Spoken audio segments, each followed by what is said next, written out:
जय Hind defence lovers.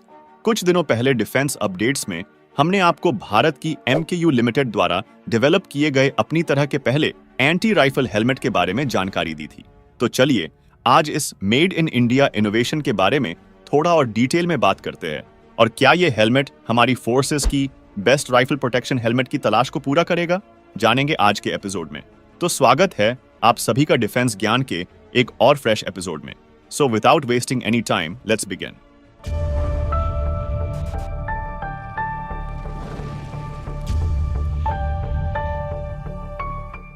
Historically, AK-47 Indian armed forces के लिए हमेशा से एक बड़ी चुनौती रही है और इनके फायर से हमारे सोल्जर्स को एक इफेक्टिव प्रोटेक्शन सिस्टम प्रोवाइड करना हमेशा एक महत्वपूर्ण जरूरत भी रही है।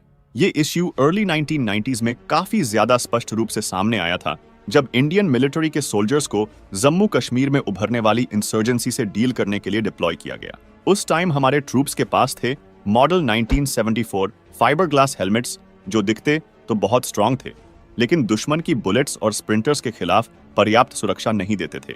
फिर इसके बाद मेजर जनरल VK दत्ता ने डिजाइन किए बुलेट प्रूफ पटका, जो कि एक इम्प्रोवाइज्ड कॉस्ट इफेक्टिव सोल्यूशन था और ये आज भी जम्मू कश्मीर में काउंटर इंसर्जेंसी ऑपरेशंस के दौरान इस्तेमाल होते हुए आपको दिख जाएंगे। पटका हेलमेट्स कैनवस में रैप्ड आर्मर्ड स्टील की सर्कुलर शीट से बने थे और ये बुलेट्स को रोकते जरूर थे, लेकिन बुलेट हिट के इम्पैक्ट को रिड्यूस नहीं कर पाते थे और अक्सर रिबाउंड की वजह से पास के सोल्जर के लिए भी खतरा बन जाते थे। इसके बाद से इंडियन आर्मी ने हाई रिस्क थ्रेट के चैलेंजेस को काउंटर करने के लिए कई सारे प्रयास किए। इस बीच ऐसे कई सारे इंसिडेंट्स हुए जिन्होंने इंडियन सोल्जर्स के लिए सुपीरियर प्रोटेक्टिव गियर की जरूरत का एहसास हमेशा दिलाया, जैसे कि इन्फेमस 2611 मुंबई अटैक जिसमें मेन वेपन AK-47 ही थी। इसी तरह से 2016 उरी अटैक और मोस्ट रीसेंट मणिपुर में जब करीब 700 आर्म्ड इंडिविजुअल्स ने इन्फाल में पुलिस कैंप पर हमला करके एडवांस वेपन्स को लूटने का प्रयास किया था और जो वेपन लूटे गए उनमें AK-47 राइफल्स भी थी। और ऐसे कई इंसिडेंट्स हैं जिनमें AK-47 बड़ी चुनौती साबित हुई है।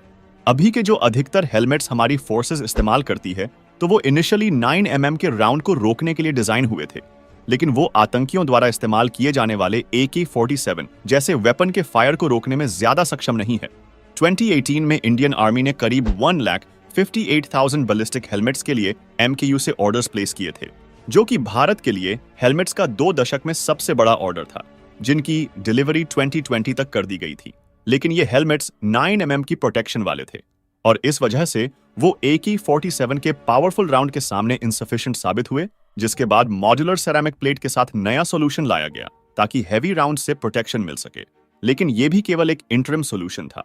फिर बाद में इंडियन आर्मी ने अपने सोल्जर्स के लिए एडवांस्ड बैलिस्टिक हेलमेट्स की खरीद के लिए RFI जारी करी, जिसमें ऐसे हेलमेट्स की रिक्वायरमेंट बताई गई जो 10 मीटर की दूरी से फायर की गई 7.62 × 39 माइल्ड स्टील कोर बुलेट से भी सुरक्षा प्रदान कर सके और जिसका मिनिमल बैक फेस सिग्नेचर हो और इसमें एक्सेसरीज भी माउंट हो सके जैसे नाइट विजन, टॉर्च एटसेट्रा। और इसी तरह का सॉल्यूशन MKU ने अपने 5 वर्षों के R&D में विकसित किया है, जिसे नाम दिया गया है केवरोडोमा 360 और इसे 15 नवंबर को मिलीपॉल पेरिस एग्जीबिशन में सबसे पहले अनवेल किया गया। अब जरा बात करते हैं MKU के इस ब्रांड न्यू इनोवेशन केवरोडोमा 360 की। MKU दावा करती है कि उनका यह हेलमेट दुनिया का अपनी तरह का पहला एडवांस एंटी राइफल हेलमेट है जो AK-47 जैसे वेपन के 5 पावरफुल राउंड्स को झेल सकता है। इसकी टेस्टिंग के दौरान AK-47 के 7.62 × 39mm के 5 राउंड्स अलग अलग पोजीशन पर फायर किए गए थे, फ्रंट, बैक, लेफ्ट, राइट और क्राउन पर। और इस दौरान इसने अपने नाम के अनुरूप 360 प्रोटेक्शन दिखाई। केवल AK-47 ही नहीं, बल्कि ये हेलमेट M80 नेटो बॉल और M193 राइफल बुलेट्स से भी प्रोटेक्शन दे सकता है, और वो भी बिना एडिशनल आर्मर के। MKU के मुताबिक ये दुनिया का पहला और अभी तक का एकमात्र बोल्टलेस एंटी राइफल हेलमेट है। इसमें कोई भी बोल्ट या मेटल पार्ट इस्तेमाल नहीं हुआ है। बता दें कि जब हेलमेट में बोल्ट रहते हैं तब अक्सर इस बात का खतरा रहता है कि अगर इम्पैक्ट ज्यादा हुआ तो वो बोल्ट सोल्जर के स्कल को पेनेट्रेट करके एक सीरियस इंजरी दे सकता है। लेकिन अभी तक बिना बोल्ट वाले कोई भी राइफल रेटेड हेलमेट्स नहीं बने थे, इसलिए केवरोडोमा 360 पहला बोल्टलेस राइफल रेटेड हेलमेट है जो कि स्टैंडर्ड हेलमेट की तुलना में 40% ज्यादा प्रोटेक्शन देता है।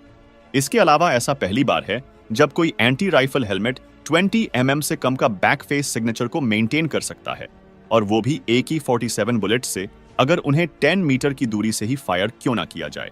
जिन्हें नहीं पता है उन्हें बता दे कि बैक फेस सिग्नेचर एक ऐसा तरीका हुआ जिसके माध्यम से किसी भी प्रोटेक्टिव हेलमेट के अंदर के डिफॉर्म और इंडेंट्स को मेजर किया जाता है जब भी उस पर हाई एनर्जी बुलेट का इंपैक्ट पड़ता है।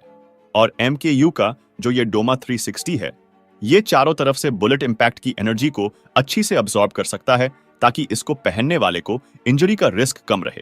बाकी ये हेलमेट न केवल स्ट्रेट इंपैक्ट बल्कि रोटेशनल और एंगुलर इंपैक्ट से भी प्रोटेक्शन दे सकता है। और ये हेड पर स्टेबल रहे उसके लिए इसमें टॉप टू चिन और side to side harness adjustment functionality भी दी गई है।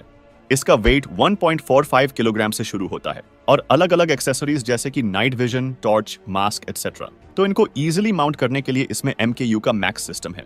इस बात में कोई संदेह नहीं है कि आर्मी का जो एडवांस हेलमेट वाला टेंडर है उसमें MKU का ये केवरो डोमा 360 फ्रंट रनर हो सकता है, क्योंकि इसमें वो सारी कैपेबिलिटी है जो RFI के मुताबिक इंडियन आर्मी को अपने हेलमेट्स में चाहिए।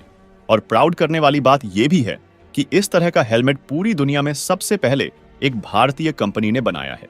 बाकी उम्मीद कर सकते हैं कि निकट भविष्य में केवरो डोमा 360 हेलमेट्स हमारे सोल्जर्स को प्रोटेक्शन देते हुए हम देख सकते हैं।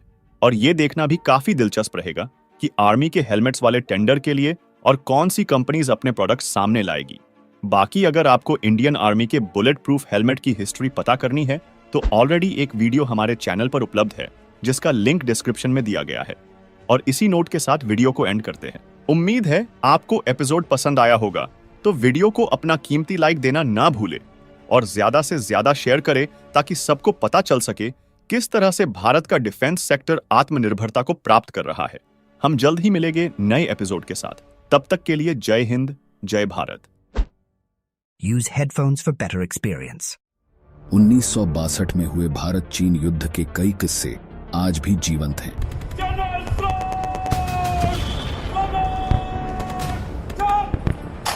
चीन ने अरुणाचल प्रदेश को हथियाने के इरादे से वहां की सीमा पर हमला बोल दिया था। 1962 युद्ध के एक ऐसे अमर सेनानी हैं। चीन ने 20 अक्टूबर 1962 को भारत पर दो तरफा हमला किया। हाँ, एक और यह सरकार के लिए डिप्लोमेटिक शॉक था।